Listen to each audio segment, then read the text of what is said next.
You've probably heard the phrase, "A family that prays together stays together," but do you know where that phrase came from? That line was made famous by Father Patrick Peyton. He was a Catholic priest who dedicated his entire life to promoting the Rosary, especially in families. Father Patrick grew up in a small town in Ireland to a family of 9 children. And just like a lot of Irish families, they would pray the Rosary every day. As a teenager, he had one big dream, which was to come to America and become a professional baseball player. At just 19 years old, him and his brother immigrated to the United States. They ended up in Scranton, Pennsylvania, and he got a job as the janitor at the Catholic Cathedral. It was there that his childhood faith really started to reignite and started to stir in his heart, and he even thought, maybe I'm called to be a priest. Eventually, he discerned that he wanted to go into seminary and become a priest, so he joined the Congregation of the Holy Cross, the same order that runs Notre Dame. As he was finishing out his time in seminary and approaching his ordination, he was diagnosed with advanced tuberculosis. His lungs were failing, he was bedridden,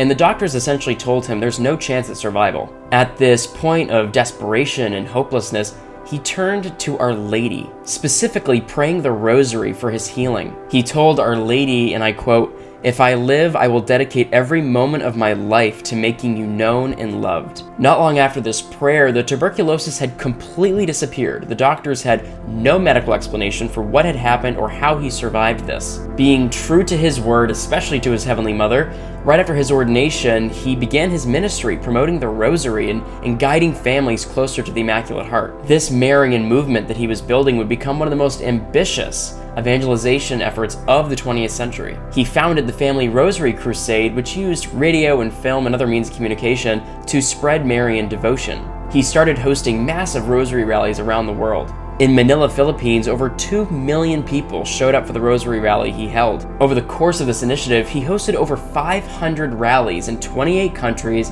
and impacted 28 million people, bringing them closer to Our Lady through the power of the Rosary. Because he really believed that Marian devotion could bring healing, could bring unity, not only to the family, but to the world. He's now recognized by the Catholic Church as Venerable Patrick Peyton, which means the Vatican has affirmed his life of heroic virtue.